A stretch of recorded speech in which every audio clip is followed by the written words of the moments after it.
Good evening, Babaji. Thank you for your presence.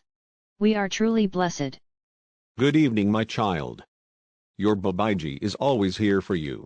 Babaji, let me begin with the first question for today's session. How to balance desires and spiritual life? My child, the spiritual part of life or part with desires is the one same life. It is your mind that is distinguishing the two and plotting one against another. The desires you are talking about are creations of the same mind which creates other thoughts and separates it as being spiritual. For your mind has categorized some actions and thoughts or a certain way of living as spiritual, and others as non-spiritual. Life lived to know God within is the one and only type of life humans should have. The balance lies in your mind to choose between what takes you closer to your divine self or the hidden inner being. If you wish for the usage of the term spiritual as something you consider pure and flawless, then it is not so.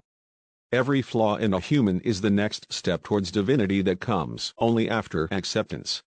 Train your mind in a way so that you offer every action, every thought to the divine. For God, every desire is another step towards spiritualism. There will be a time when you realize that all that you desire do not last for long, and that is when you move a step forward in your spiritual life. You will seek for something more than just what your human mind can think of or dream of and term as spiritual. There are desires so that you get what you want and finally rise above them and lose interest in them forever. Let me ask you another question, Babaji. How to let go of desires? A human mind is an infinite ocean of thoughts. For desires are the restless fishes caught in the net. A human keeps focusing on the desires so much that leads to anxiety, greed, wantings, jealousy and comparisons. Desires enslave the human mind. To let go of desires, one must understand that desires are temporary temptations that causes pain. For desires are endless and there are endless roots of desires. My child, one must find reasons for true happiness and fight against the never-ending wantings. For letting go of desires is like leaving your soul being alone, just like you let the fishes caught in the net back to the water. Desire is a thought that causes you pain. Every thought that causes pain need to be sent back and dealt by the soul essence or the divine so that they stop causing unpleasant feelings. To let go of desires, one must seek for permanent happiness or outcomes which is greater than the temporary happiness received from desires' fulfillment.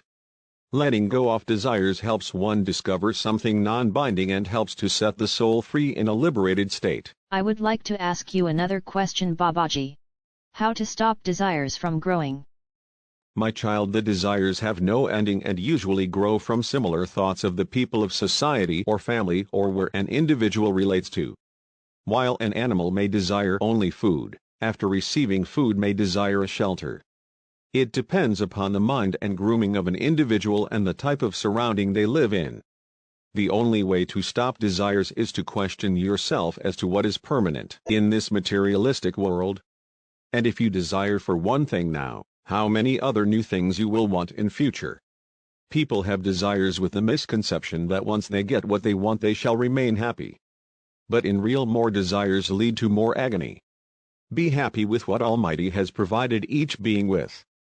Take in charge of your own karma, fulfill your desires, but don't let them enslave you. Here is another question, Babaji. What is guilt? What to do when we relate desires with guilt? My child, a human in Stone Age desired basic living and survival. Now the scenario has changed. Pressurizing your mind with desires in the first place and topping it with guilt is another hazard. For guilt is like direct attack to your soul. God created humans with pure love and for spreading love. Guilt or feeling guilty is the result of hating oneself due to circumstances of the past after comparisons with others in relation to desire fulfillment. If you have desires, do not feel guilty. If possible, fulfill your desires. All of it in this particular life. But remember that one desire should not lead to another. Lust and temptations and wantings for material things are just another trap. Clear one desire after another in such a way that you intend to receive the goal of having desires fulfilled in the first place. If the reason for your desire is physical, emotional fulfillment or anything, then after desires are met, question yourself, am I done now? Have I received the amount of happiness, joy or feeling of superiority or fulfillment like I thought I would have after a desire is met? If yes, make sure to not fall in the same loop and snap out of it immediately. If not, then find ways for fulfillment but don't feel guilty. You have come to earth to fulfill your wantings. Remember that your desires must not harm or involve another's soul. If your desires includes another being, then that is how karma is created. Most of the time the power of manifestations help you reach your desired goal. When you have a desire, remember to not let it harm others, as once karma is created, it comes back after you. I am taking a leave now, my child. Take care. Your Mataji and Babaji are always with you.